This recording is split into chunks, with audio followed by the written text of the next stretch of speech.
ശരി, ജോലിയെല്ലാം എന്നെ ഏൽപ്പിച്ചിട്ട് പുള്ളിക്കാരി മുങ്ങി കിടക്കും. ലക്ഷ്മി സ്ഥലം വിട്ടിരിക്കുകയാണ്, ഇടയ്ക്കിടയ്ക്ക് വരും അടുത്ത പോയിട്ട്.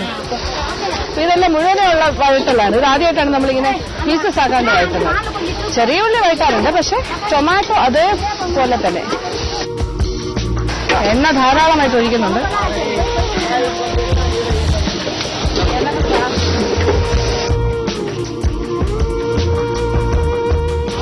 ഇതെന്തായാലും നല്ല പുകയുള്ളൊരു അടുപ്പാണ്. ഇനി അത് വഴണ്ട് വരുന്ന സമയത്ത് നമുക്ക് അവസാനം ചേർക്കേണ്ട മല്ലിപ്പൊടി. ഓക്കെ, എത്ര വേണം? പോതുമാ? ഓക്കെ. ഇതെന്നാ ഫിഷ് മസാലയാ? കറി മസാല. ഓക്കെ. മല്ലിപ്പൊടി കുറച്ചേറെ ചേർക്കണം. ഇത് കറി മസാല. പോതുമാ? ഇത് കറി പൗഡർ. ഇതെല്ലാം പാക്കറ്റ് പരിപാടിയാണ്, ബ്രാൻഡഡ്.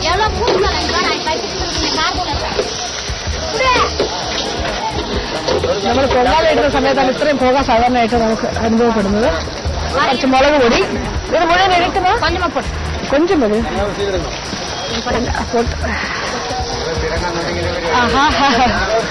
ഓ, ഇത് ഫിഷ് ഫ്രൈ മസാല. പോതും.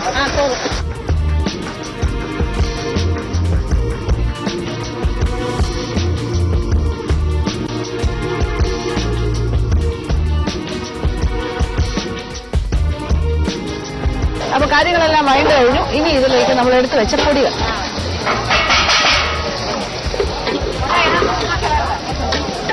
ഇത് മല്ലിപ്പൊടി, മുളക് പൊടി, ഫിഷ് മസാല പൗഡർ, പിന്നെ കറി പൗഡർ. ഇത്രയും കാര്യങ്ങളുണ്ട്.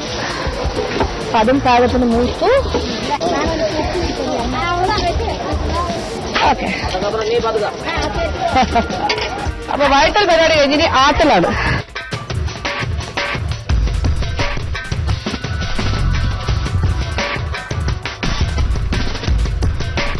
അപ്പൊ വഴറ്റിയ കാര്യങ്ങളെല്ലാം എടുത്ത് ഇവിടെ കോമൺ ആണ്, അടുപ്പ് കോമൺ ആണ്. ഓരോ അടുപ്പ് ഒഴിയുന്നതിനനുസരിച്ച് അടുത്ത ആള് ബുക്ക് ചെയ്യാണ്. പിന്നെ ഇനി ആട്ടുകല്ലും എല്ലാവർക്കും കോമൺ ആണ്. ഈ കല്ലൊഴിഞ്ഞു കഴുകി വൃത്തിയാക്കി അതിലേക്ക് നമ്മൾ വഴറ്റിയെടുത്ത കാര്യങ്ങൾ. ഇത് ഇത്ര പുളി, ഇത് നമ്മുടെ സാമ്പാർ പുളിയാണ്.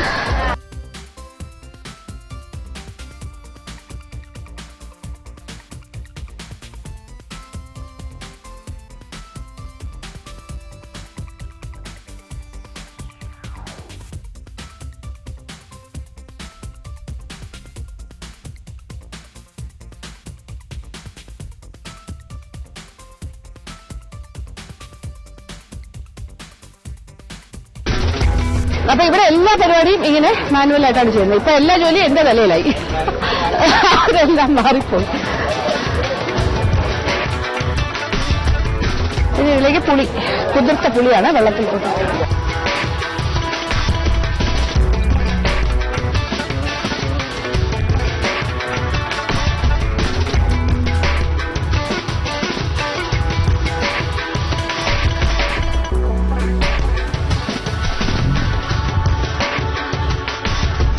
ഇനി അപ്പൊ അരച്ചു കഴിഞ്ഞു. ഇനി അടുത്ത ജോലി കഴിഞ്ഞാൽ കുറച്ച് കാര്യങ്ങൾ വഴറ്റുന്നു. ഇഞ്ചി, വെളുത്തുള്ളി എണ്ണയില്, കടുകും ഉഴുന്ന് പരിപ്പും.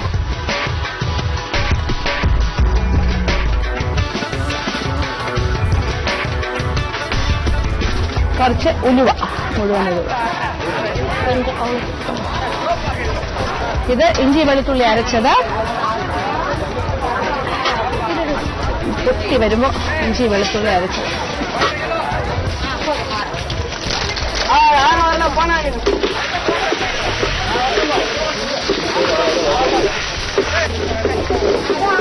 അപ്പൊ ഇത് പാകത്തിന് മൂത്താല് ഈ അരച്ചു വെച്ചിരിക്കുന്ന അരപ്പ്.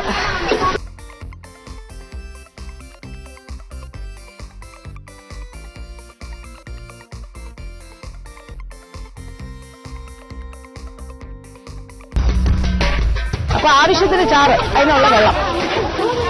ഇനി ഇതിനാവശ്യമുള്ള ഉപ്പും ചേർത്ത് തിളയ്ക്കുമ്പോൾ മീൻ്റെ കഷ്ണം, കുറച്ച് മഞ്ഞൾപ്പൊടി,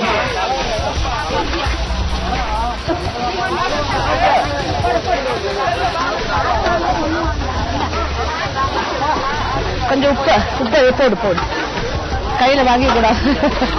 ഉപ്പ് കടലുപ്പാണ്, ഉപ്പ് കല്ല്. ഇനി അരപ്പ് തിളയ്ക്കുന്നു, മീൻ്റെ കഷ്ണം. ഇത് നല്ല പുകയുള്ളൊരു അടുപ്പ് മനസ്സിലായല്ലോ.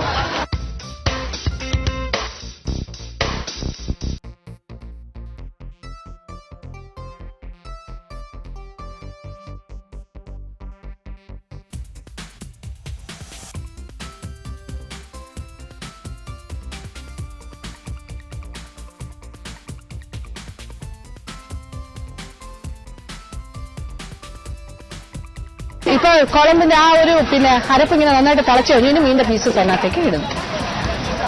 കഷ്ണങ്ങളൊക്കെ ഇട്ടു. ഇനി മീനിന്റെ കഷ്ണങ്ങളൊക്കെ അരപ്പിലിടുന്ന് നന്നായിട്ട് വെന്ത ഒന്ന് കുഴമ്പായി വരുമ്പോൾ നമ്മൾ അടുപ്പിൽ നിന്ന് മാറ്റി. ഇനി ഞാനൊരു സ്ഥലത്ത് പോയി ഇരിക്കാൻ പോണ്. ഇനി ചോറ്, മീൻ കുഴമ്പ്, ഫിഷ് ഫ്രൈ ഇത്രയും കാര്യങ്ങൾ കിട്ടിയിട്ട് കഴിക്കാൻ പോകും.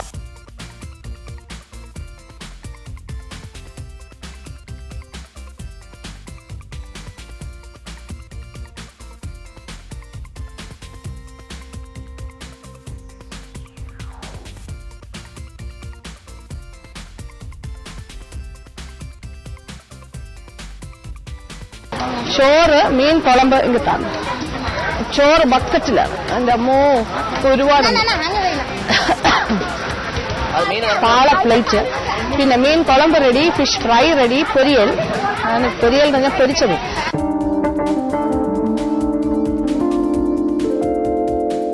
എന്തായാലും മീൻ വറുക്കലും വയ്ക്കലും എല്ലാം കൂടി സമയം കുറയായി. ഇപ്പൊ ഏതാണ്ട് 3 മണി സമയം കഴിഞ്ഞു. പക്ഷെ ഇപ്പോഴും ആക്ടിവിറ്റി നടക്കണം. എന്റെ പിന്നിൽ നോക്കൂ, ഇപ്പോഴും ഫ്രഷ് ആയിട്ട് മീൻ കഷ്ണങ്ങൾ കൊണ്ടുവരുന്നു, മീൻ വറുക്കുന്നു, വയ്ക്കുന്നു, ആട്ടുന്നു. ആവശ്യക്കാർ ഇപ്പോഴും വന്നുകൊണ്ടിരിക്കുന്നു. പരിപാടി നടന്നുകൊണ്ടിരിക്കുന്നു. അപ്പൊ ഞാൻ വിശന്ന് ഈ മീനിന്റെയൊക്കെ കാഴ്ചകൾ കണ്ടിങ്ങനെ വിശന്ന് കഴിക്കാൻ അങ്ങനെ അത്യാവശ്യപ്പെട്ടിരിക്കുകയാണ്. അപ്പൊ മനസ്സ് നിറയാനും വയറ് നിറയാനും അത്രയും മീൻ കഴിക്കാൻ പറ്റിയൊരു സ്ഥലം തന്നെയാണ് ഹൊക്കനൊക്കെ. എനിക്ക് വിളമ്പി തന്നിരിക്കുകയാണ്. എന്നെ ലക്ഷ്മി ഉണ്ടാക്കി ലക്ഷ്മി എന്നെ തരുകയാണ് എനിക്ക്. Okay okay okay okay. ആവശ്യം പോലെ മീനുണ്ട്, ആവശ്യം പോലെ കഴിക്കാം. വെള്ളച്ചോറ്, fish fry, fish curry, fish കുഴമ്പ് കഴിക്കട്ടെ. ഭയങ്കര ചൂട്.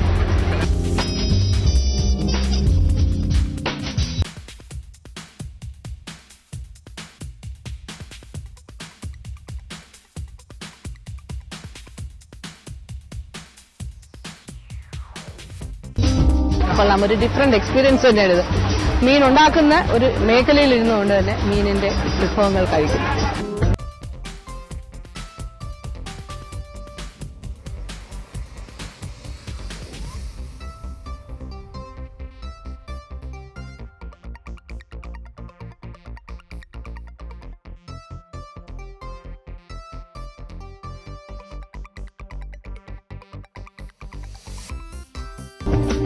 എന്ത് രുചിയുള്ള മീനാറിയോ? എനിക്കൊന്ന് റോ ഫിഷ് നല്ല മീനാണ്. കൊള്ളാം, ഗുഡ്. അപ്പൊ എല്ലാ കാര്യത്തിനും സഹായത്തിന് കേരള മണി എന്ന് പറയുന്ന മണിച്ചേട്ടനുണ്ടായിരുന്നു. പുള്ളിയെക്കുറിച്ച് യാത്രാ മാഗസീനിൽ പറഞ്ഞിട്ടുണ്ടെന്നാണ് പറയുന്നത്. പരാമർശമുണ്ട്. ഇവിടെ അവർക്ക് എല്ലാ സഹായം ചെയ്യുന്ന കൊടുക്കുന്ന ഒരാളെന്നുള്ളതെങ്കിൽ നമുക്ക് ഭയങ്കര സഹായമായിരുന്നു. ഇവിടെ എല്ലാ ഭാഗങ്ങളിലും കൂടെ വന്നു. എന്തായാലും ചേട്ടാ വളരെ സന്തോഷം, താങ്ക് യു. അങ്ങനെ വയറ് നിറച്ച് ഭക്ഷണവും കഴിച്ച് മനസ്സ് നിറച്ച് സന്തോഷവുമായിട്ടാണ് ഞാൻ തിരിച്ചു പോകുന്നത്. അപ്പൊ എനിക്കൊരു കാര്യം മാത്രമേ പറയാനുള്ളൂ. അപ്പൊ ബാച്ചിലേഴ്സ് ആയിട്ട് വന്ന് അടിച്ചു പൊളിക്കാൻ ആഗ്രഹിക്കുന്ന കൂട്ടുകാർക്ക് വരാൻ പറ്റിയൊരു സ്ഥലമാണ് ഹൊഗനക്കൽ. ഈ ഹൊഗനക്കലിൽ വന്നാൽ നിങ്ങൾക്ക് ആവശ്യമുള്ള എല്ലാ കാര്യങ്ങളും ഉണ്ട്.